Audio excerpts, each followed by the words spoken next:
Hello, my friends. We're going to look at the Sermon on the Mount, specifically the Beatitudes today, which we have been examining for the last several sessions. We're going to look at blessed are the pure in heart, for they shall see God, verse 8. Verse 9, blessed are the peacemakers, for they shall be called sons of God.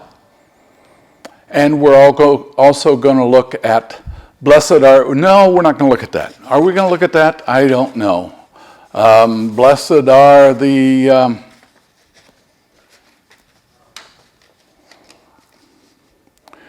we may look at blessed are the persecuted for righteousness' sake, for theirs is the kingdom of heaven. But we may not do that. We may consider those three verses, 10, 11, and 12, as a group and do that next week. So let's look at, first of all, let's remember that these are the Beatitudes, and the first word is blessed. It means happy. It means more than happy. It means complete. Remember the isle in the Mediterranean Sea, Cyprus, was called the Isle of Blessedness, or Makarios, which is that word in Greek. And remember, there is no verb. There is no R in the original Greek translation of this passage from Matthew chapter 5. It simply means, "Oh, the blessed of the pure in heart, for they shall see God."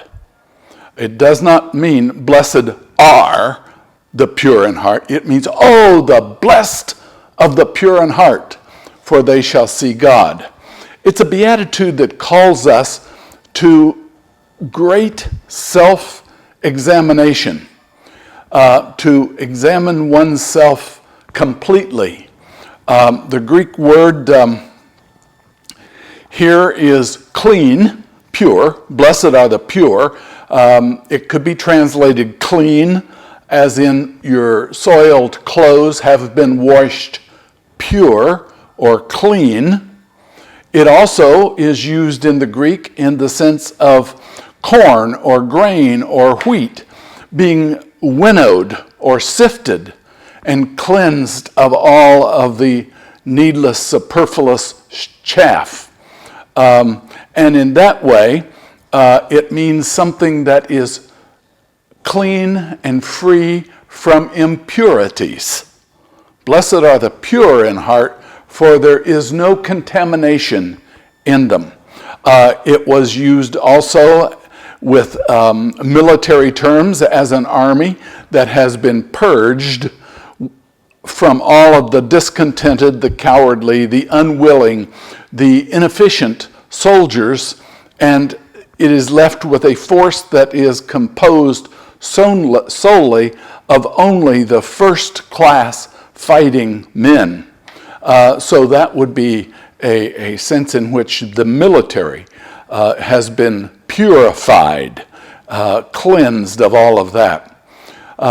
Very common use was that wine that was pure did not have any water adulterating it.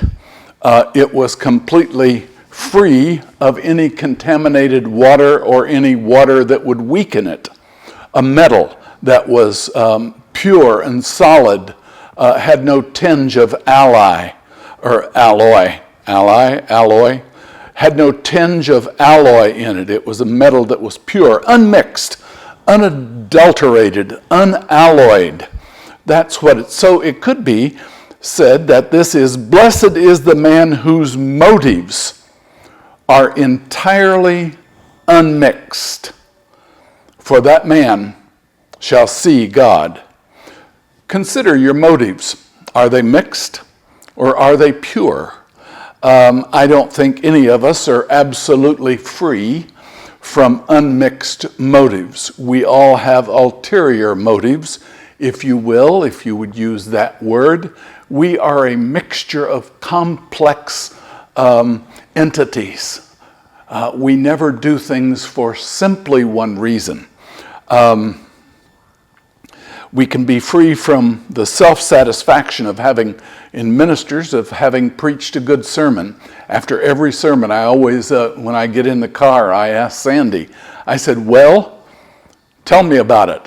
Now, she knows that doesn't mean, did I do a good sermon? She knows it means, did I communicate faithfully? Did I communicate clearly? Did the people understand what I was saying? It was John Bunyan who was once told by one of his parishioners that he had preached very well that day, and John Bunyan answered sadly, yes, I know. The devil told me that as I was coming down the pulpit steps. So maybe the devil said, good job for his side. So it calls and demands of us the most exacting kind of self-examination to see if we are indeed worthy to see God. And if we are worthy to see God depends on the purity of our heart, of our mind, and of our actions. It depends on the purity of only those. Jesus said, to see God, only the pure in heart will see God. Now, that's quite a judgment upon us, whether we are indeed pure in heart with unmixed motives.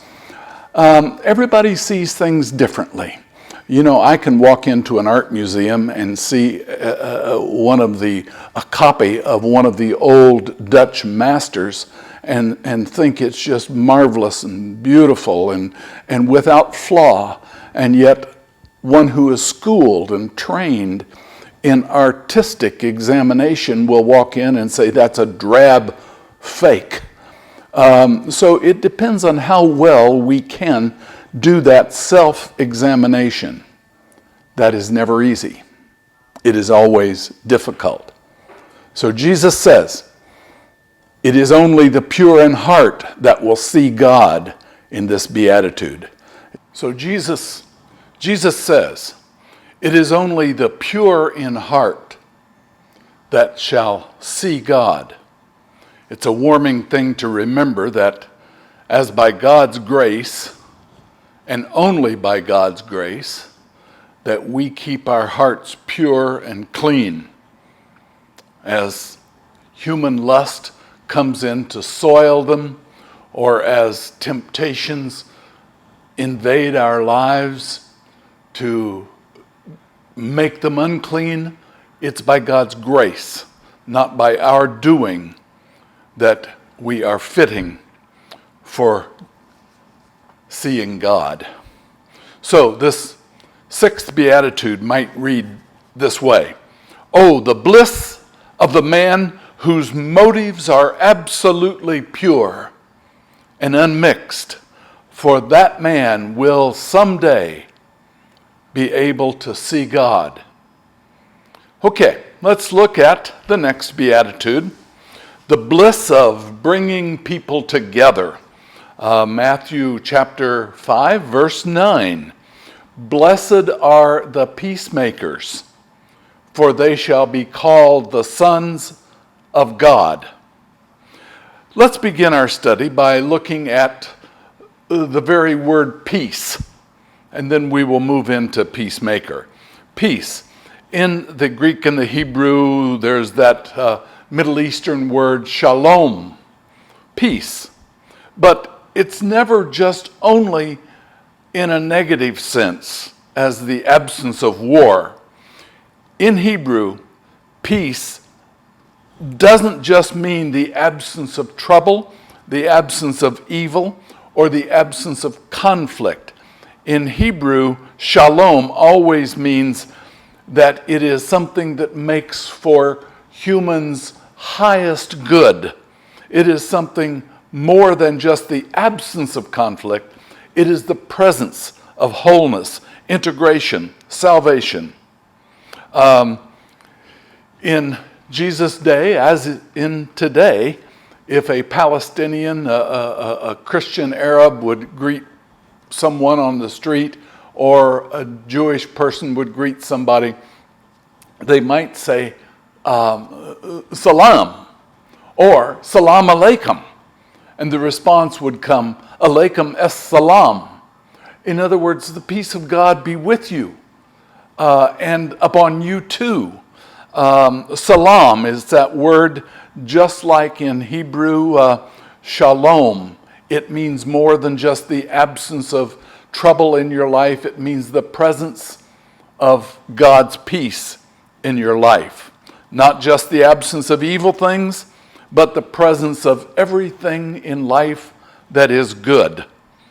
Peace not only means freedom from trouble, it means the enjoyment of everything good that God has given us.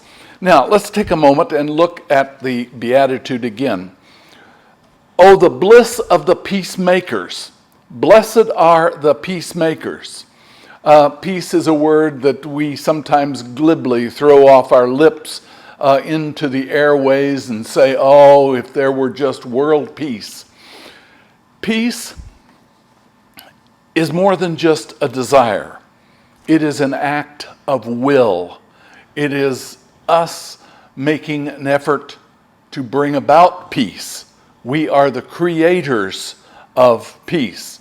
We're not just peace lovers. We're not just peace desirers.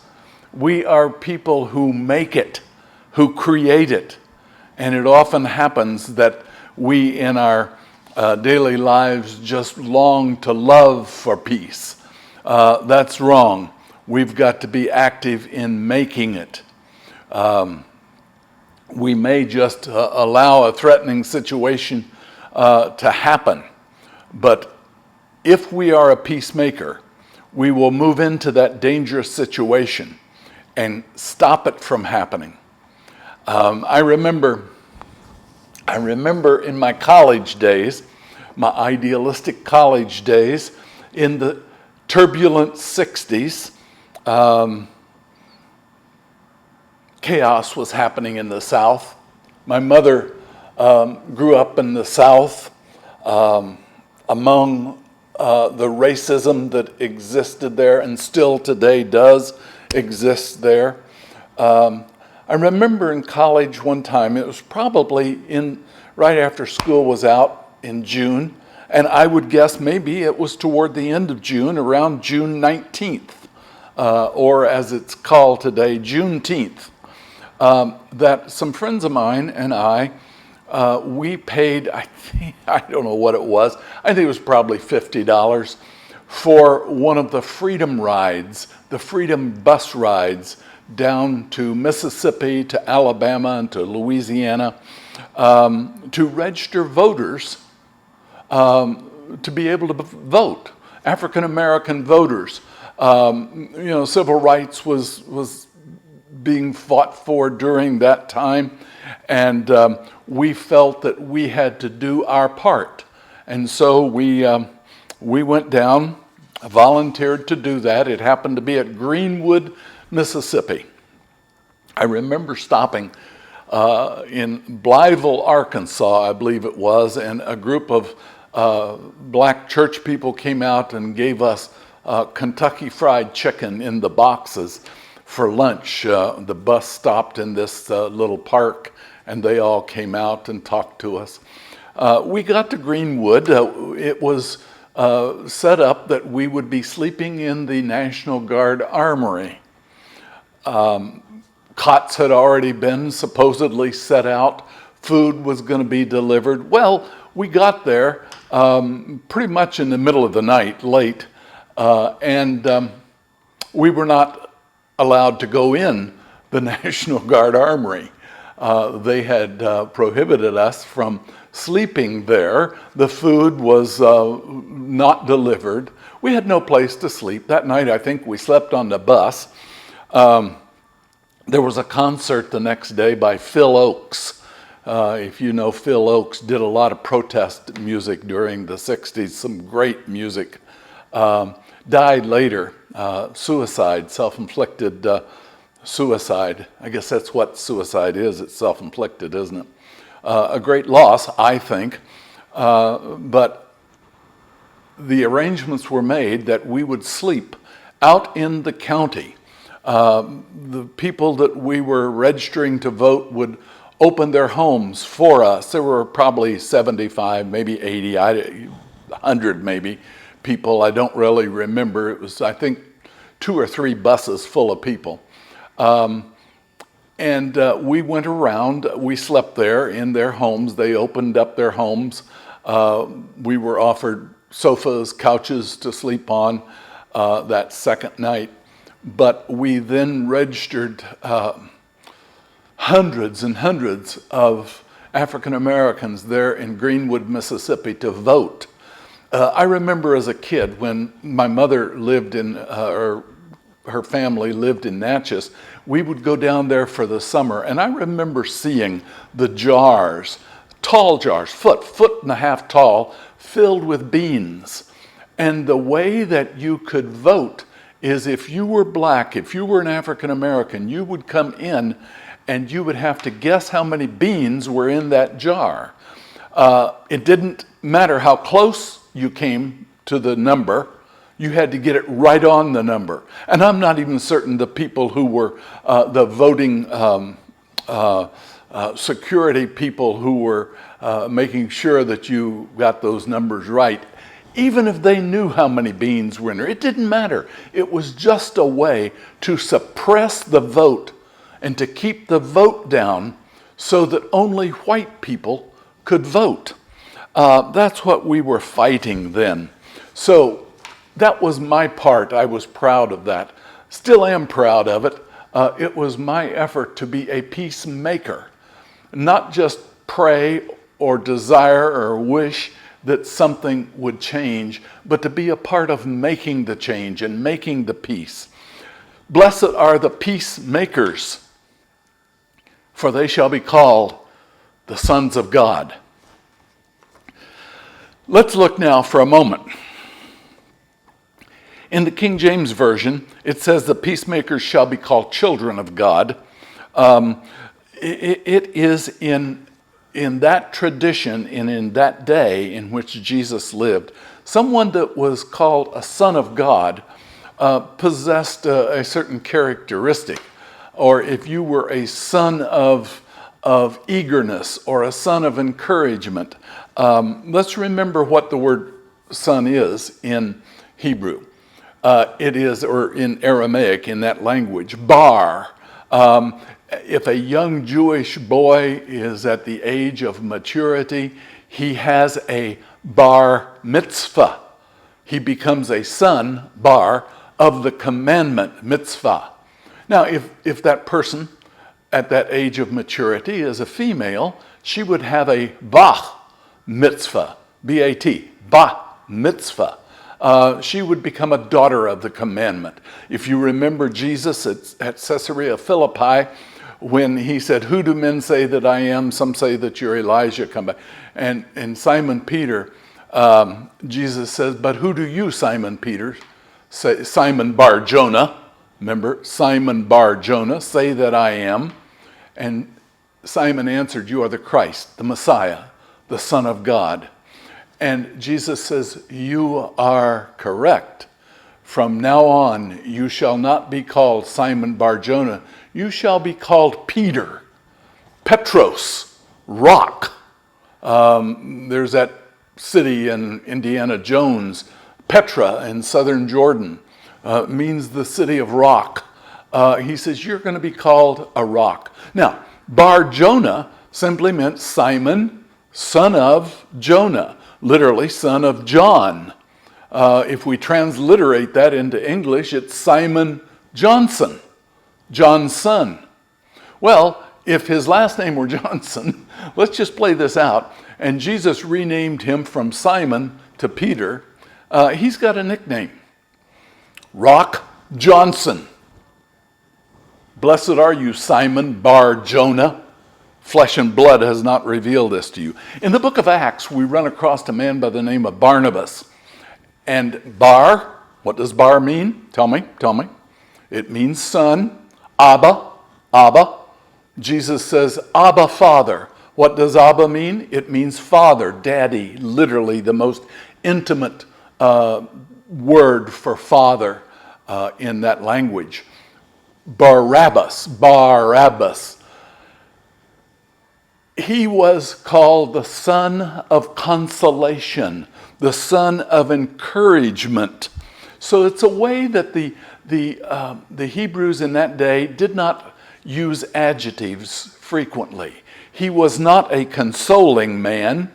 He was not a comforting man. He was a son of comfort, a son of consolation, Barabbas. So, blessed are those who make this world better. Let's look at three things that we can come from this beatitude, learn from it. It's been suggested that shalom means everything that makes a person's life of the highest good. Then this beatitude would be, blessed are those who make this world a better place for all men and for all women to live in. Abraham Lincoln once said, "Die when I may, I would like it for to be said of me that I have always pulled up a weed and planted a flower where I thought a flower would grow." In other words, I want it to be said of me that I made this world a better place in which men and women could live in. Now, 2,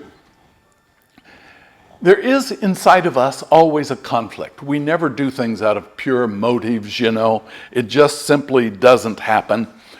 We are a battlefield for good and evil inside our psyche, inside our mind, inside our spirit. There is always that conflict between doing the good thing or doing the bad thing. There's this tug of war pulling us in two directions, just almost ripping us apart. Every man has at least some extent inside of him a walking civil war. We are engaged in that struggle. And indeed, the one who has won that war through to inner peace, in which the inner warfare is over and gone and been destroyed, that person's whole heart then can be given to God. Blessed is he who has made that kind of peace within himself. Now, there's another meaning for the word peace. The Jewish folk have it still, that peace with one another is much higher to be desired than peace with God. Humans are not forgiving. God is forgiving. And the best way that we can have peace is that the highest task of man can be to establish a right relationship between his fellow man, his fellow woman. That's what Jesus is talking about here. Blessed are the peacemakers. Now, there are people who always have a storm center brewing within them. They seem to never be happy unless they can stir up something, stir up some trouble, stir up some discontent, stir up some anger, get people at loggerheads with one another. It happens in every society. It happens in every organization. It happens in every church. I can look back through my history in ministry and see the people in that church who just could not be happy unless they were stirring up some trouble.